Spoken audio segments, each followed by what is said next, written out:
अक्सर हम भी कहते हैं कि ड्राइविंग किसी को आए या नहीं आए उससे फर्क नहीं पड़ता, लेकिन तैरना आना चाहिए। हाँ जी, बिल्कुल सही। क्योंकि अक्सर हम गाँव के अंदर देखते हैं कि कोई बच्चा है वो कुंड के अंदर गिर गया या फिर कहीं पर पानी के अंदर डूब गया तो निकालने के लिए कोई ऑप्शन है ही नहीं, सिर्फ रस्सी है वो डालो और बच्चे को निकालो। बच्चे हैं वो घर छोड़कर चले गए और माता पिता हर संभव प्रयास करते हैं उन बच्चों को ढूंढने के लिए, रात दिन करते हैं, पुलिस प्रशासन का सहारा लेते हैं, मीडिया का भी सहारा लेते हैं और कई बच्चे मिल जाते हैं, कई बच्चे बहुत दिनों बाद मिलते हैं।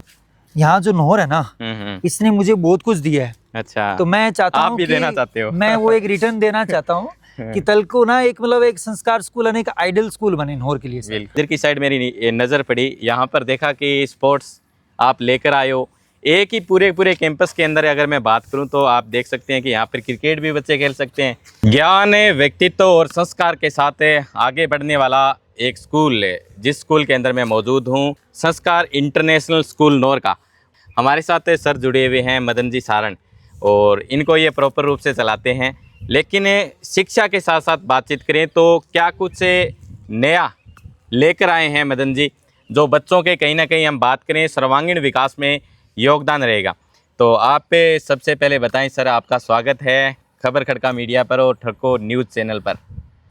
रणदीप भाई साहब नमस्कार, और आपका भी बहुत बहुत धन्यवाद है, आपने समय निकाला हमारे लिए।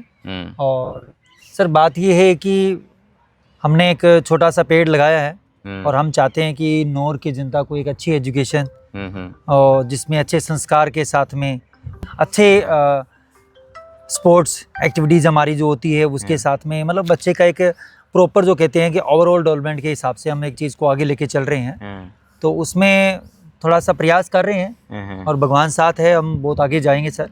अच्छा सर, मैं यहाँ पहले मैंने विज़िट किया यहाँ, क्योंकि स्कूल तो बहुत हैं लेकिन इसके साथ साथ कि माता पिता क्या चाहते हैं, बच्चे क्या चाहते हैं, तो मैंने यहाँ विज़िट किया तो इधर की साइड मेरी नज़र पड़ी, यहाँ पर देखा कि स्पोर्ट्स आप लेकर आए हो। एक ही पूरे कैंपस के अंदर अगर मैं बात करूं तो आप देख सकते हैं कि यहाँ पर क्रिकेट भी बच्चे खेल सकते हैं। हाँ, इनके अलावा आप थोड़ा आप विस्तृत तरीके से बताएं, जो माता पिता देख रहे हैं बच्चे भी देख रहे हैं उनको। सर हमने क्या है कि एक साथ में छोटे से एरिया को बड़े अच्छे से यूटिलाइज किया है जी। हमारा पूरा एक बैडमिंटन ग्राउंड है, उसके बाद में हमारा बास्केटबॉल ग्राउंड है, उसके बाद वॉलीबॉल का है प्रॉपर हमारा, हमारी क्रिकेट पिच प्रैक्टिस के लिए, नेट प्रैक्टिस के लिए हमारा क्रिकेट का लगा हुआ है सर। और इसमें इसके साथ साथ हमारा सर स्विमिंग पूल का भी है, पीछे फुटबॉल प्रॉपर ग्राउंड है हमारे पास में, खो खो ग्राउंड है और छोटे बच्चों के लिए किडन गार्डन आपको बराबर दिखाऊंगा आपको मैं, उधर जो अलग से मैंने बना रखा है। तो क्या है कि हमने एक जो प्रॉपर एक स्कूल होता है ना सर, हम चाहते हैं कि एक पेरेंट्स क्या चाहता है कि यार मेरे को एक ऐसा स्कूल मिले जहाँ पे मेरे बच्चे को सब कुछ मिले, ओपन स्पेस मिले, अच्छा इन्वायरमेंट मिले, ग्रीनरी मिले, अच्छे टीचर मिले, तो वो सब चीज़ें हम देने की कोशिश कर रहे हैं और वही है हमारे पास में। बिल्कुल, ये हम क्यों सारे ही देखते हैं कि बड़ी सिटियों की तरफ जाते हैं तो वहाँ पर सारी की सारी चीज़ें प्रोवाइड करवाई जाती है, एक ही कैंपस के अंदर है, स्पोर्ट्स से रिलेटेड। इनके अलावा बात करें तो वहाँ पर बच्चे रहते हैं और जितना हो सके बच्चे का सर्वांगीण विकास है वहाँ पर करवाया जाता है। ये सोच कहाँ से पनपी सर, आप यहाँ नौर के अंदर लेकर आए हो और मुझे बहुत शानदार तरीके से ये सोच आपकी लगी, क्योंकि मैं भी कहीं ना कहीं क्रिकेट मेरे अंदर अब भी है, उम्र होगी लेकिन क्रिकेट खेलने का मन अब भी करता है। तो सर बताएं भी, बच्चा कहीं ना कहीं पढ़ाई भी करेगा, साथ में स्पोर्ट्स की तरफ जाएगा और इनके अलावा बात करें तो एक जो गुरु और चेले का जो कॉम्बिनेशन है वो मैच करेगा, क्योंकि बच्चा जब स्पोर्ट्स के अंदर जाएगा तो वहाँ पर भी गुरु टीचर की बातचीत रहेगी, क्लास के अंदर भी रहेगी। तो वो थोड़ा बताएं किस तरीके से माइंड के अंदर आया आपके। सर हमने क्या है कि देखो मैं काफ़ी साल से एजुकेशन डिपार्टमेंट में जुड़ा हुआ हूँ, अलग अलग स्कूलों में मैंने काम किया है। तो राजस्थान के बहुत अच्छे अच्छे स्कूल, बिल्कुल मैं आपको शेखावाटी एरिया की बात करूँ, गंगानगर की बात करूँ, अगर बीकानेर साइड की बात करते हैं, हम हिसार की और सिरसा की बात करते हैं, तो बहुत अच्छे से स्कूल्स मैंने देखे हैं और वो स्कूल इतना अच्छा कर रहे हैं सर। उन्हीं से हमने कुछ चीज़ें थोड़ा बहुत हर स्कूल से लेके हम चाहते हैं कि वो चीज़ें आगे निकल के आए। बिल्कुल सर। और मेरी जो प्रेरणा है, प्रेरणा मैं मानता हूँ सर कि यहाँ जो नहर है ना, इसने मुझे बहुत कुछ दिया है। अच्छा, तो मैं चाहता हूँ कि देना चाहते हो? मैं वो एक रिटर्न देना चाहता हूँ कि तल को ना एक मतलब एक संस्कार स्कूल यानी एक आइडल स्कूल बने नहर के लिए। बिल्कुल यार, नहीं एक अच्छे संस्कार चाहिए तो संस्कार स्कूल में भेजो, अच्छी एजुकेशन चाहिए तो संस्कार स्कूल में भेजो। नहीं बिल्कुल है सर, हमारे वैसे मैं इसको SSS बोलते हैं, हमारा शिक्षा संस्कार स्पोर्ट्स, मतलब ऐसे एक शिक्षा हो गया, एक ऐसे संस्कार हो गया और एक हमारा स्पोर्ट्स का हो गया, तो हम प्रॉपर देते हैं। और दूसरा एक और भी है, क्या है कि हमने इसको लास्ट ईयर सीबीएसई कन्वर्ट करवा लिया था। अच्छा। अभी 10th अपना सीबीएसई तक चल रहा है स्कूल, और मे भी अगले साल हम 11th और 12th का भी अप्लाई कर रहे हैं। अच्छा। तो वो भी है, आगे फ्यूचर के लिए हमने बहुत सारी चीज़ें प्लान कर रखी है। भी हम चाहते हैं कि नौर को जब भी कोई एक पेरेंट यहाँ स्कूल में जब एडमिशन कराने आए ना, तो वो ये ना कहे जी आपके पास ये नहीं है, ये नहीं है। हाँ, हम चाहते हैं साल 1.5 साल के अंदर हम वो सब चीज़ें दे दें, वो कहे जी नहीं हमें ये चाहिए था, वो आपके पास है। तो वो पेरेंट्स यहाँ से खाली ना जाए हमारे से। बिल्कुल। और मुझे कहीं ऐसा लग रहा है आपकी बातों से कि आपने इन चीज़ों को बिल्कुल बारीकी से देखा है, तभी आपने सोचा है कि जो माता पिता एक नई उम्मीद लेकर आते हैं कि सर के पास जाएं, वहाँ खाली हाथ न जाएं, इसलिए हाँ। आपने वो सारी चीज़ें आपने सोचा कि बहुत सारी चीज़ें हमें करनी चाहिए। नौर क्षेत्र के अंदर करना बहुत बड़ी बात है, क्योंकि हमारे बच्चे हैं वो बड़ी सिटियों की तरफ जाते हैं, और कई बार ऐसा भी होता है सर, मैंने भी देखा है करीब से, कि बच्चों के पास पैसे नहीं होते, तो वहाँ पर अगर बच्चा रहेगा तो भारी भरकम पैसे भी लगेंगे, और यहाँ का बच्चा अगर यहीं रहेगा तो माता पिता भी आ सकते हैं, जैसा हाँ, समय उनको लगे भी मिलने के लिए बच्चे के पास जाएं तो आ सकते हैं, कोई दिक्कत नहीं है।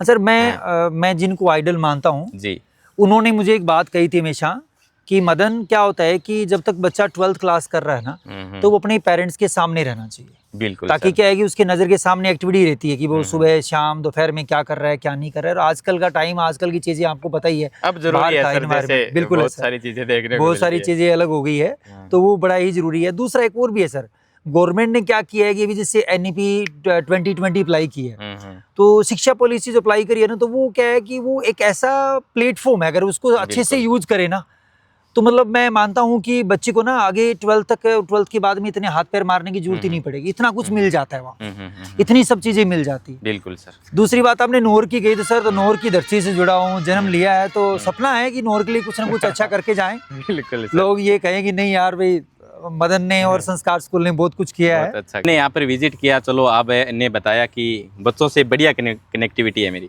मैं एक आज आपसे एक ऐसे मुद्दे पर बातचीत करूँगा। अक्सर हमारे पास फ़ोन आते हैं कि छोटे बच्चे हैं वो घर छोड़कर चले गए, और माता पिता हर संभव प्रयास करते हैं उन बच्चों को ढूंढने के लिए, रात दिन करते हैं, पुलिस प्रशासन का सहारा लेते हैं, मीडिया का भी सहारा लेते हैं, और कई बच्चे मिल जाते हैं, कई बच्चे बहुत दिनों बाद मिलते हैं। तो उनका अगर कारण पता चलता है तो स्पेशल यही रहता है कि कहीं ना कहीं बच्चे के अंदर ये गुस्सा कंट्रोल नहीं हो रहा, और अगर हम यूं कहें कि बहुत सारी चीज़ें हैं सर, आप बिल्कुल बारीकी से जानते हो, वो थोड़े आप बताएं जो जुड़े हुए हैं उनको, किस तरीके से आप तैयार करते हैं उन बच्चों को, कहीं ना कहीं इस तरीके स्टेप है वो बच्चे ना उठा पाएँ। सर देखो, मेरा इसमें एक ओपिनियन है, मेरा ओपिनियन है, अभी हो सकता है कि मेरा ओपिनियन गलत भी हो सकता है, कोई बड़ी बात नहीं है। हाँ। लेकिन मेरा मानना ये है कि सबसे पहले क्या कि बच्चे को हम ना उतना ओपन नहीं छोड़ते, सेल्फ डिसीजन लेने के लिए छोड़ते ही नहीं। हम उस पर क्या है कि हम उसके ऊपर बाधित कर देते हैं कि नहीं बेटा तेरे को यही करना है, तेरे को यही करना पड़ेगा, और तुझे यहाँ पढ़ना पड़ेगा, इतने मार्क्स आने चाहिए, वो चीज़ आनी चाहिए, सारी चीज़ें थोप देते तो हैं। सारी थोप देते हैं उस पर। तो वो क्या होता है कि वो उस डर से ना, वो न तो पेरेंट्स से कोई बात शेयर कर पाता, न वो चीज़ें उसको खुल के बता पाता है। तो फिर क्या होता है लास्ट में वो अल्टीमेट कोई ना कोई एक डिसीजन ऐसा लेता है जो फैमिली को और परिवार को और सबको क्या उसको बुरा लगता ही लगता है। तो मेरा मानना तो ये है सर, देखो क्या है कि मैं तभी आपको मैंने कहा कि आप बच्चों को बाहर भेजने की बजाय पहले क्या फैमिली ना, एक परिवार, वो अपने बच्चे को टाइम दे। बिल्कुल सही। सुबह शाम बैठे उसके पास, बच्चा आज क्या हुआ क्या नहीं हुआ, पढ़ाई कैसी हुई कैसी नहीं हुई, मार्क्स 2 कम आ गए तो कोई बात नहीं बेटा, तेरे 4 आए तो मेरे 2 ही आए थे। बिल्कुल है ना, तो बच्चे को एक मोटिवेट किया जा सकता है। दूसरा एक सोशल मीडिया जो प्लेटफॉर्म है उससे भी बच्चों को दूर किया जा सकता है। सर आजकल इतने इन्फ्लुएंसर, इतने वीडियो, इतनी सब चीज़ें आ रही है, ब्रेन वॉश करते हैं, चीज़ें करते हैं, दिखाते कुछ है होता कुछ है, तो उन सब चीज़ों से भी है। तो मैं मेरे स्कूल के अंदर तो सर सोशल मीडिया अकाउंट वाले बच्चे मैं रखता ही नहीं। हाँ जी, बिल्कुल नहीं है सर। और अगर कोई मुझे ऐसा मिल भी जाता है तो मैं पेरेंट्स को 1 या 2 बार अल्टीमेट देता हूँ, तीसरी बार सर मैं उसको स्कूल में नहीं रखता। अच्छा। और ये मैंने किया भी है, मैंने 2 बच्चों को टर्मिनेट भी किया है, तो मेरा ऐसा सिस्टम है भी नहीं। दूसरा जो आपने बोला, मेरे स्कूल में मैं बच्चों को सर क्या है, एक ना सेल्फ डिपेंडेंट बनाता हूँ। अच्छा। हाँ, बच्चे को एक डिसीजन लेने की पावर होनी चाहिए। बिल्कुल सही बात है। हाँ, तीसरा एक और भी है, मैं ना पेरेंट्स के सामने रियलिटी रखता हूँ। भी आपका अगर बच्चा मेरे पास पढ़ रहा है ना, तो मैं आपको कभी ये नहीं कहूंगा जी आपका बच्चा तो बड़ा होशियार है जी, 99% वाला है, 98 वाला है। रियलिटी, आपका बच्चा फेल हो रहा है तो फेल हो रहा है, पास हो रहा है तो पास हो रहा है। तो बच्चे को भी और पेरेंट्स को भी क्या कि वो ड्रीम्स नहीं रहते, उम्मीदें नहीं होती सर। हम क्या करते हैं कि बच्चे की 99, 98, 99 बता के हम आपके सपने बढ़ा देंगे। बिल्कुल। और वो जब 10th और 12th का रिजल्ट आएगा उस दिन आपके सपने चकनाचूर होंगे, उस दिन हमारे रिलेशन खराब होंगे, बिल्कुल सही बच्चे के ऊपर डिप्रेशन जाएगा। तो इससे अच्छा है कि आप उसी को एक रियलिटी में रखो आप बच्चों को। आजकल क्या है कि ड्रीम लाइफ जीने लगे लोग, बिल्कुल। वो ड्रीम लाइफ से बाहर निकल के एक रियलिटी लाइफ में जीना वो जरूरी है सर। इसीलिए मैं मानता हूँ कि एक स्कूल है ना, स्कूलिंग लाइफ बच्चे के लिए बड़ी ही इंपॉर्टेंट है। और जो पेरेंट्स स्कूलिंग लाइफ को मिस करवा रहे हैं ना, तो मैं मानता हूँ कि मेरे हिसाब से वो सही नहीं है। बिल्कुल सही नहीं। तो आज हम विजिट कर रहे हैं संस्कार इंटरनेशनल स्कूल। तो सबसे पहले बातचीत करूँगा सर, हमने बढ़िया तरीके से विजिट किया है यहाँ पर। बताएं कौन कौन से बच्चे यहाँ पर आ सकते हैं। इनके अलावा गाँव के जो बच्चे हैं वो भी अगर यहाँ पर आना चाहते हैं तो कहाँ कहाँ वैन की सुविधा रहेगी। इनके अलावा बहुत सारे माता पिता है वो जानते भी है इस स्कूल को, पर्सनल तौर पर भी जानते हैं, बहुत सारे आते भी हैं। लेकिन क्या होता है कि कुछ लोगों के दिमाग के अंदर नहीं है कि ये स्कूल है कहाँ। तो थोड़ा एड्रेस भी आप बताएं सर। हमारा जैसे स्कूल है सर, ये स्कूल बादरा मोड़ हिसार, बादरा मोड़ बोल सकते हैं हम लोग, कहते हैं। हमारा एक लोकल एड्रेस है बादरा मोड़। बादरा मोड़ से 800 मीटर पहले ही है, ऑन हाईवे है, हिसार रोड के ऊपर है।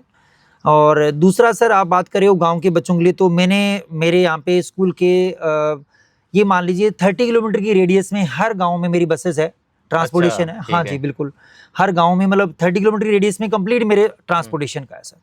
और मेरा एक मानना भी है सर, मैं खुद गांव से जुड़ा हुआ हूँ, तो गांव में क्या है कि इतनी फैसिलिटी, इतनी सब चीज़ें होती नहीं है बच्चे की एजुकेशन के लिए और के लिए। तो मेरा प्रेफरेंस यही है कि गाँव के अच्छे बच्चे, अच्छे पेरेंट्स, अच्छे स्टूडेंट्स मेरे साथ जुड़े, तो वो चीज़ें हैं कि उसको आगे बढ़ाया जा सके। ये तो चलो सर हो गया। अभी डेली रूटीन के अंदर बच्चा भी यहाँ पर पढ़ सके फिर वापस घर आ सके। हाँ जी, हाँ जी। कुछ बच्चे ऐसे भी हैं जो माता पिता ये सोचें कि वहाँ पर रहकर पूरी तरीके से अध्ययन करिए। हॉस्टल की सुविधा से रिलेटेड अगर मैं बातचीत करूँ तो वो थोड़ा बताएं सर। सर हॉस्टल अभी तो हमने क्या है कि सर शहर के 2 हॉस्टल के साथ टाई अप कर रखा है। ठीक है सर। और भगवान ने चाहा तो सर अगले जनवरी तक हम अपना नया एक हॉस्टल भी यहाँ इनोग्रेट कर रहे हैं। अच्छा, इसी जगह? इसी जगह में हॉस्टल बना रहे हैं सर अपना, एक अच्छा हॉस्टल बच्चों मतलब पूरा कैंपस है वो सेटअप कर रहे हो आप बढ़िया तरीके से? एक तरह से बोर्डिंग स्कूल टाइप हम इसको थोड़ा सा कर रहे हैं। जो बच्चे काफी दूर है, मैं तो फिर उसके बाद क्या है कि हम ये रेडियस बढ़ा देंगे। अब जो 30 किलोमीटर की रेडियस है वो 100 किलोमीटर की रेडियस कर देंगे हम लोग। ये आसपास के 100 किलोमीटर की रेडियस के जितने भी अच्छे बच्चे हैं तो उनको स्कूल के अंदर ही रखना, वो सब चीजें करना। तो उन चीजों के लिए हमारा प्लान चल रहा है। और आगे हायर एजुकेशन के लिए भी और के लिए भी बहुत सारी चीजें हैं सर। आपको समय समय पे हम बताते रहेंगे क्या अपडेट होता है। बिल्कुल। अब इस एजुकेशन लाइन में आए हैं तो हम चाहते हैं नॉर्थ को एक अच्छी इंस्टीट्यूट, अच्छा एजुकेशन सिस्टम हम लोग दें। बिल्कुल। रिसेप्शन पर मौजूद हूँ और आप इस वक्त देख सकते हैं, ये देखिए कितना शानदार आपको यहाँ पर देखने को मिलेगा। और सारी चीज़ें आपको खुली मिलेगी। खुली मैं यूँ कह रहा हूँ कि आप देख सकते हैं हर चीज़ में आपको स्पेस नज़र आएगा। तो सर आप बताएं भी, क्लासें बहुत शानदार लगी आपकी। क्लासों के अलावा अगर लाइब्रेरी की बातचीत करें, इनके अलावा अगर बातचीत करें, हमें कंप्यूटर लैब है वो भी हमने विजिट किया। तो इनके बारे में भी थोड़ा बताएं कि बच्चों को पढ़ाई के अलावा, स्पोर्ट्स के अलावा किस तरीके से और ज़्यादा तैयार किया जाता है यहाँ सर? देखो मेरे यहाँ पे एजुकेशन के साथ साथ में मेरे यहाँ पे प्रॉपर म्यूजिक क्लास रूम है सर। अच्छा, म्यूजिक क्लास भी रहेगी? म्यूजिक क्लास रहती है मेरी, प्रॉपर म्यूजिक क्लास रहता है, प्रॉपर मेरे स्पोर्ट्स पीरियड रहता है, कंप्यूटर लैब का हमारा प्रॉपर रहता है सर। अच्छा। उसके बाद मेरे पास एक्टिविटी रूम भी है, आर्ट एंड क्राफ्ट का भी है। आप पेंटिंग वगैरह चेक करें तो पेंटिंग वगैरह बच्चों ने बना रखी है। डांस क्लासेस भी यहाँ पे होती है। मेरे बच्चों को यहाँ पे अभी स्पेशली हम ट्रेनिंग दे रहे हैं रीडिंग और राइटिंग स्किल्स के लिए भी। हर क्लास से हमने 5-5, 6-6 बच्चे निकाले हैं जिनकी रीडिंग और राइटिंग स्किल्स को इम्प्रूव किया जाए। अच्छा। एक अच्छे लेवल पे लिया जाए, अच्छे लेवल पे लेके जाया जाए। उसके लिए मैंने एक स्पेशल टीचर भी देहरादून से अपॉइंट किए हैं अभी। अच्छा। हाँ जी सर। तो वो क्या है कि मैं चाह रहा हूँ कि ना, मतलब एक हटके स्कूल चल रहे हैं सर, बहुत सारी एजुकेशंस मिलती है, बहुत सारे लोग पढ़ रहे हैं, किताबें पढ़ रहे हैं, चीज़ें पढ़ रहे हैं। मैं मानता हूँ किताबें तो आप 2 महीने लाइब्रेरी में बैठ के भी पढ़ लोगे, आप 20 साल बाद में भी पढ़ लोगे, लेकिन आप जो एक स्कूल में जो चीज़ें सीख पाएंगे ना वो बड़ी ही अलग होती है। वो बहुत आगे तक लेकर जाएगी, बहुत आगे तक लेकर। मैं एक सेल्फ डिपेंडेंट की बात आपको, जैसे मैं बात कह रहा था सर, भी मैं एक मानता हूँ कि आज एक हस्बैंड और वाइफ दोनों गवर्नमेंट जॉब में है। अब वो आ रहे हैं, कारणवश मान लो लेट हो गया, आधा घंटा लेट हो गया, घंटा लेट हो गया, उसका बच्चा घर पे बैठा है, वो वेट कर रहा है कि मम्मी आएगी तो खाना खिलाएगी, मम्मी आएगी तो मेरे को ये करेगी। अब मैं उस बच्चे को ये सिखाता हूँ कि आपको घर पे ज्यादा नहीं तो चाय बनानी आनी चाहिए, ताकि वो भूखा ना बैठे, चाय बना के पी ले, चाय के साथ बिस्किट खा सकता है, टोस्ट खा सकता है, कोई भी चीज कर सकता है, हल्की फुल्की मैगी बना के खा सकता है। उसको ये भी बस सिखाते हैं हम लोग कि आपके घर पे अगर आपके मम्मी पापा नहीं है तो आपके जो बाहर से कोई आ रहा है, गेस्ट आ रहा है, तो कैसे ट्रीट करना है, जिसको आप नहीं जानते हो तो उसको कैसे ट्रीट करना है, वो सारी चीजें हैं सर। आज का समय बदल गया है, वो वाली चीजें नहीं रही है। आज किताबी ज्ञान बाद की बातें हैं, पहले एक मोरल जो एजुकेशन बोलते हैं।